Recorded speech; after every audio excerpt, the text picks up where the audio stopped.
자, 바로 본론으로 들어가 볼까요? 오늘 우리가 함께 살펴볼 해설은 정말 흥미진진합니다. 요셉과 그 형제들의 이야기, 다들 잘 아시죠?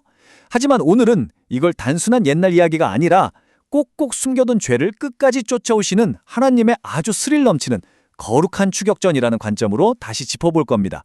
우리가 평소에 느끼는 그 불편한 감정들이 있잖아요. 죄책감, 두려움, 슬픔, 이런 것들이 대체 어떻게 놀라운 은혜로 탈바꿈하는지 그 여정을 지금부터 제대로 한번 따라가 보겠습니다. 상황을 한번 상상해 보세요. 무려 22년 전입니다. 형제들은 질투심에 눈이 멀어서 친동생 요셉을 노예로 팔아넘기는 끔찍한 짓을 저질렀죠. 그리고 22년이라는 그 기나긴 세월 동안 그 무거운 비밀을 마음속 가장 깊은 곳에 묻어두고 그저 아무렇지 않은 척 살아왔습니다. 그런데 지금 전 세계적인 대기근이라는 도저히 피할 수 없는 엄청난 위기가 닥친 겁니다. 살기 위해 어쩔 수 없이 이집트의 총리가 된 요셉 앞에 바짝 엎드리게 된 형제들. 생존이라는 절박함이 결국 그들이 22년 동안 철저하게 외면했던 과거와 정면으로 마주하게 만들어버린 거죠. 여기서 우리가 요셉의 행동을 아주 잘 이해해야 하는데요.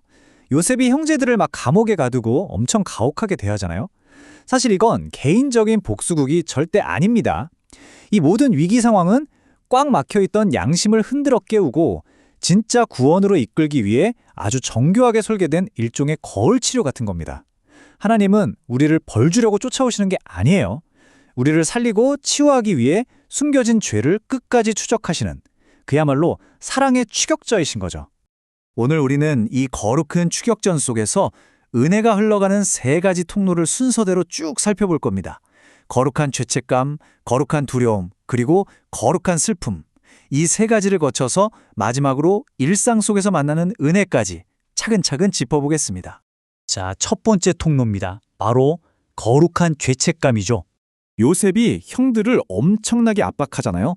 그 가혹해 보이는 테스트 앞에서 무려 22년 동안이나 굳게 잠겨있던 형제들의 양심의 문이 드디어 덜컹거리며 열리기 시작합니다. 셰익스피어가 남긴 아주 유명한 말이 있죠. 양심은 1000명의 증인보다 강하다. 형제들이 감옥에 갇힌 벼랑 끝 상황에서 누가 추궁한 것도 아닌데 자기들끼리 막 자백을 시작합니다. 우리가 아우의 일로 말미암아 범죄하였도다 하고요. 22년이나 묵혀뒀던 그 무거운 죄책감이 진짜 1000명의 목격자가 한꺼번에 손가락질하는 것처럼 그들을 완전히 압도해버린 겁니다. 그런데요, 여기서 진짜 놀라운 통찰을 하나 얻을 수 있습니다. 우리가 흔히 말하는 세상적인 죄책감이랑 성경이 말하는 죄책감은 그 의미가 완전히 다르다는 거예요.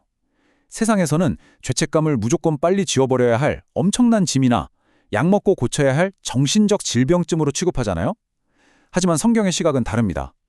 하나님께서 우리 마음에 콕 찔리는 가책을 주시는 건 넌 끝났다고 정죄하려는 게 아니에요. 오히려 이제 그만 용서받고 치유받으라고 손짓하시는 아주 강력한 은혜의 신호인 겁니다. C.S. 루이스의 그 유명한 표현을 빌려보자면 이렇습니다. 고통은 귀먹은 세상을 깨우시는 하나님의 확성기다. 혹시 지금 마음속 깊은 곳에서 죄책감 때문에 욱신거리는 고통을 느끼고 계시나요? 걱정하지 마세요.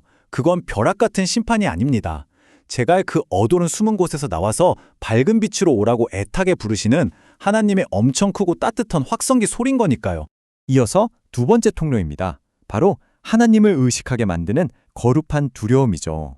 양심이 막 깨어나기 시작한 형제들이 집으로 돌아가는데 길에서 진짜 기절할 만큼 충격적인 일을 겪습니다.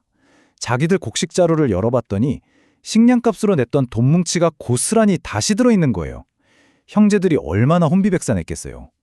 하나님이 어찌하여 우리에게 이런 일을 행하셨는가 하면서 사시나무 떨듯 떱니다. 자, 여기서 여러분께 한번 여쭤보고 싶습니다. 살다 보면 도저히 내 머리로는 설명이 안 되는 기막힌 일들을 겪잖아요.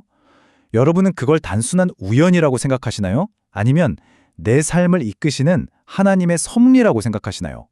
여기서 말하는 거룩한 두려움, 즉 경외심이라는 건 그냥 상황이 꼬여서 망했다 하고 패닉에 빠지는 게 절대 아닙니다. 우리 일상에서 일어나는 수많은 예측 불가능한 일들 속에서 내 삶의 주인이신 하나님이 지금 이 순간 나와 함께 하시고 직접 개입하고 계시는구나를 뼛속 깊이 깨달을 때 느껴지는 아주 벅차고 숭고한 떨림이 말하는 거죠. 이 거룩한 두려움은 성경에 나오는 그 탕자 이야기랑 똑같습니다. 아버지를 떠나서 타국에서 돼지가 먹는 쥐염 열매나 주워 먹은 비참한 신세가 되었을 때 탕자의 머릿속에 번쩍하고 아버지의 집이 떠오르잖아요. 그때 그가 느낀 두려움은 그를 절망의 늪으로 밀어넣은 게 아니라 살기 위해 아버지의 품으로 미친 듯이 달려가게 만드는 가장 강력한 원동력이 되었습니다. 자, 이제 회개로 완성되는 세 번째 통로, 거룩한 슬픔입니다.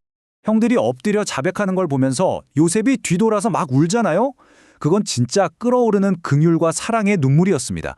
반면에 아버지 야곱은 베냐민마저 잃을까 봐 자기 연민에 빠져서 엉엉 옵니다. 이 두 모습이 진짜 극명하게 대비됐는데요. 가룟 유다처럼 내가 왜 그랬을까 하고 상황만 후회하다가 스스로를 파괴해버리는 파괴적인 슬픔이 있는 반면 베드로처럼 자신의 죄를 뼈저리게 아파하고 다시 사명의 자리로 일어서게 만드는 사도 바울이 그토록 강조했던 바로 그 경건한 슬픔이 있는 겁니다. 위대한 설교자 찰스 스펄전이 진짜 회개가 뭔지 아주 정확히 짚어줍니다. 거룩한 슬픔, 그러니까 진짜 회개는요, 내 상황이 나빠져서 후회하거나 벌 받을까 봐 무서워서 우는 게 아닙니다. 그냥 그 죄 자체가 너무 싫은 거예요. 나를 이토록 사랑하시는 하나님 아버지를 내가 아프게 해드렸다는 그 사실 하나만으로 가슴이 미어지는 것. 우리를 살려내는 경건한 슬픔은 바로 이런 겁니다. 자, 그러면 이 은혜를 매일매일 살아가는 우리의 일상에 어떻게 적용해야 할까요? 솔직히 우리 다 그렇잖아요. 22년 전 요셉의 형제들처럼 내 잘못은 슬쩍 덮어두고 싶고 자꾸 상황 핑계를 대려는 본능이 우리 안에도 꿈풀댑니다. 그러니까 당장 오늘부터 이 세 가지 기도를 시작해보세요. 첫째, 내 은밀한 죄를 피하지 않고 똑바로 마주보는 직면의 기도. 둘째, 세상이 주는 위협보다 하나님을 진짜 두려워할 줄 아는 경외의 기도. 그리고 마지막으로 하나님의 마음을 아프게 한 것을 진심으로 뉘우치는 진정한 회개의 기도. 불편하다고 도망치지 마시고 이 세 가지 기도의 통로 안으로 당당하게 걸어 들어가 보시기 바랍니다. 자, 이제 마지막으로 여러분께 묻고 싶습니다. 여러분은 오늘 그토록 피하고 싶었던 그 불편한 감정들로부터 도망치는 걸 멈추실 수 있습니까? 우리가 무겁게만 느꼈던 죄책감, 두려움, 슬픔이라는 그 감정들 바로 뒤에는요, 잠든 여러분의 영혼을 깨우고 완벽한 회복의 자리로 초대하시려는 하나님의 아주 다급하고도 신실한 추격전이 숨어 있습니다. 오늘 그 놀라운 은혜의 초청에 꼭 한번 기꺼이 응답해 보시는 건 어떨까요? 오늘 해설은 여기까지입니다. 끝까지 함께 해주셔서 감사합니다.